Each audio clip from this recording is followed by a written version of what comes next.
intensity of electric field due to uniform charged spherical cell। खोखला गोला है, तो खोखला गोला को इस प्रकार से हम प्रदर्शित कर सकते हैं, इस प्रकार से। अब इसको क्या कर रहे हैं, चार्ज कर रहे हैं। क्या करते हैं, चार्ज करते हैं। तो चार्ज करेंगे इस प्रकार से, मान लो चार्ज किया तो ये यूनिफॉर्म रूप से क्या हो गया, वितरित हो गया, समान रूप से वितरित हो गया। अब क्या करते हैं, इसके बाहर जो है एक गासियन पृष्ठ की कल्पना करते हैं। गासियन जो कि इसके केंद्र से कितनी दूरी पर है, आर दूरी पर, एक सी बिंदु है। आर दूरी पर एक ही बिंदु है जहाँ पर विद्युत क्षेत्र की तीव्रता को हमें ज्ञात करनी है, इंटेंसिटी ऑफ इलेक्ट्रिक फील्ड। तो यह जो पी बिंदु है यहाँ पर भी हो सकता है, यहाँ पर भी हो सकता है, यहाँ पर भी हो सकता है। पूरे भाग में होगा कि पूरे भागों को यदि मिला देते हैं तो उसका भी शेप क्या बनेगा, स्फेरिकल, गोलीकार बनेगा। क्या बनेगा, गोलाकार बनता है। जैसे खोखला बॉल होता है, टेनिस बॉल, वैसी टाइप से है। और यहाँ पर जो ये गोला है उसकी त्रिज्या कितनी दी गई है, कैपिटल आर दी गई है। यदि इसके पृष्ठ का जो क्षेत्रीय आवेश घनत्व है उसको क्या मानते हैं, सिग्मा। क्या मानेंगे, सिग्मा मानेंगे। तो इस पी बिंदु पर सबसे पहले इसके प्रभाव से विद्युत क्षेत्र की तीव्रता निकालना है। उसके पहले से निकलने वाले फ्लक्स का मान ज्ञात करेंगे। फ्लक्स किसके बराबर होता है, E इंटू डी एस, इसके बराबर होता है E इंटू डी एस। तो यह जो है डी एस क्षेत्र है, इस डी एस क्षेत्र को पूरे घुमाएंगे तो किसके बराबर प्राप्त हो जाएगा, by E is equal to E into आपका जो है डी एस। पूरे क्षेत्र के लिए चाहो तो इसको इंटीग्रेट कर सकते हो, इंटीग्रेट करेंगे डी एस प्राप्त होगा। यह भी जो है डी फाई है, डी फाई को भी इंटीग्रेट कर देते हैं तो क्या प्राप्त हो जाता है, आई ई। तो यह जो है डी एस कौन से आकार का है, गोलाकार का है। गोलाकार के पृष्ठ का क्षेत्रफल कितना होता है, 4 पाई आर स्क्वायर।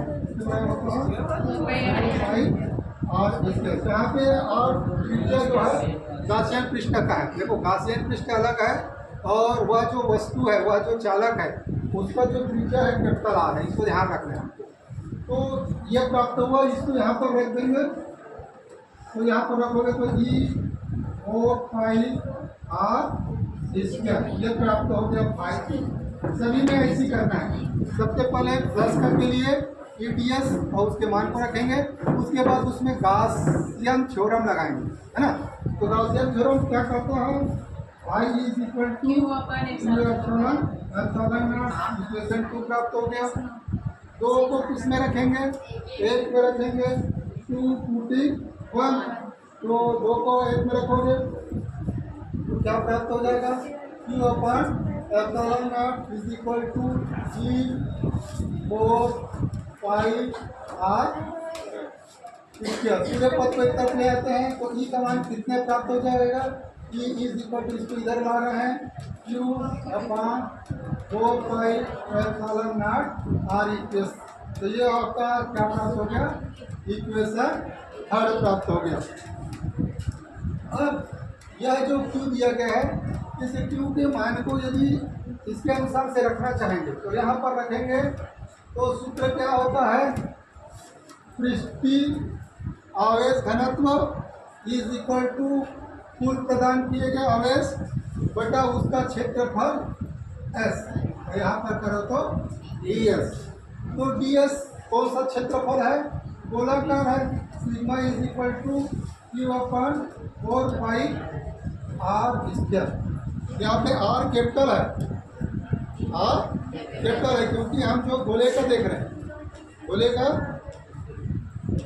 पृष्ठीय आवेश घनत्व को देख रहे हैं। तो ये Q क्या प्राप्त होगा, Q is equal to 4 pi R square into sigma.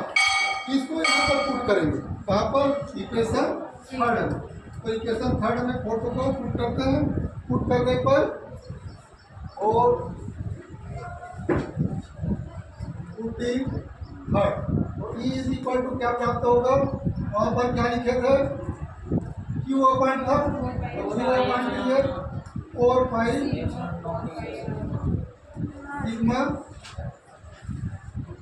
Pi sigma R square upon, यहाँ पर क्या प्राप्त हुआ था, 4 पाई एप्सिलॉन 0 आर। इस प्रकार से दिया गया है। जो जो पद कटते हैं उसको काट देंगे। काटने पर क्या कटा, 4 पाई और 4 पाई दोनों कट गए। तो जो मान प्राप्त हो रहा है उस मान को लिखेंगे। तो यह जो है विद्युत क्षेत्र की तीव्रता, जब वह बिंदु कहाँ बाहर स्थित है, बाहर स्थित है, मतलब उस खोल के बाहर है। तो बाहर स्थित होने पर E is equal to sigma R square upon इसको इक्वेशन नंबर क्या दे दिए, 5 दे दिए। अगला देखते हैं, यदि उस सतह पर तो सतह पर इसका मतलब क्या होगा, जितना उसका गाउसियन पृष्ठ की त्रिज्या है उतना ही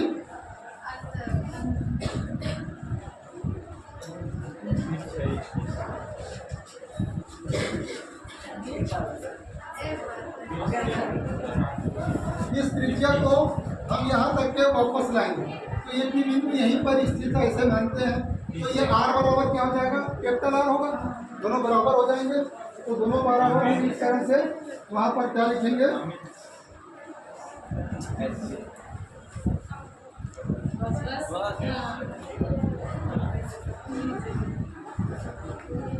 small R is equal to capital R रख देते हैं। तो विद्युत क्षेत्र की तीव्रता सतह पर क्या हो जाएगी, sigma R square upon epsilon 0, यहाँ पर नीचे आ जाएगा आर स्क्वायर, दोनों आपस में बन जाएगा। तो सिग्मा अपॉन एप्सिलॉन 0।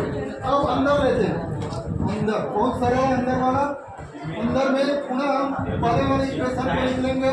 पहले वाली इक्वेशन में क्या कहता है, sigma is equal to C upon 4 pi epsilon 0 R square, जहाँ q इज इक्वल टू 0। उस खोल के अंदर कोई आवेश नहीं रहेगा, तो कोई आवेश नहीं रहेगा, q इज इक्वल टू 0। तो विद्युत क्षेत्र की तीव्रता भी क्या हो जाएगी, 0 रख लेंगे। 0 upon 4 pi epsilon 0 R square, तो पूरा पद क्या हो जाएगा 0, q इज इक्वल टू 0। किसी का एक प्रश्न बनता है कि क्या कारण है कि कभी बरसात हो रही है और बिजली चमक रहे हैं तो हमें कार के अंदर ही बैठ जाना चाहिए, पेड़ों के पास आश्रय नहीं लेना चाहिए। इसका कारण यही है क्योंकि वह जो कार है एक बोल का कार्य करता है, और जब उसके ऊपर बिजली गिरती है तो वह बिजली समान रूप से उसके सतह पर वितरित हो जाता है और उस व्यक्ति को झटका नहीं लगता है। तो इस प्रकार से प्रश्न है। इसका ग्राफ देखेंगे तो विद्युत क्षेत्र की तीव्रता के लिए ग्राफ इसके सतह पर सर्वाधिक होगी। इसके लिए सूत्र इसको लिखेंगे Q/4 पाई एप्सिलॉन 0 आर स्क्वायर। और जैसे जैसे दूर जाते हैं, जैसे जैसे दूर जा रहे हैं तो उसका मान क्या हो रहा है, विद्युत क्षेत्र की तीव्रता क्या हो रही है, कम हो रही है। और यहाँ पर क्या है, R is equal to small r, यहाँ पर क्या है, R is equal to small are.